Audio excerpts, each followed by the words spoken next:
Right, ek het nou hierdie gate begin vul. En soos ek verstaan van die dude van die hardware winkel, hierdie alkaline, wat is dit, Perma Bond, lyk so. Daai goed mix jy in 'n 1:3, dan maak jy so 'n sticky story.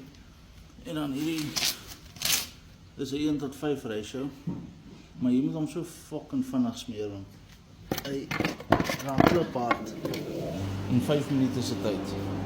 En dit is so ver gekom het voor hy heeltemal geseël het. Maar hy kom daarom deur. Maar ek gaan hom nog steeds met skiem. So ek nog hierdie, al hierdie, as ek net dink, pak ek vir myself baie werk gemaak. Maar ja, al die krake is nou uitgesny. Ja, hopelik teen vanmiddag as ek klaar met die vloer, môreoggend gaan ek hom gou skiem. En dan ek gaan gou my skimming disk kry. Dat ek hom net mooi gelyk maak. En dan gaan ek begin primer gooi.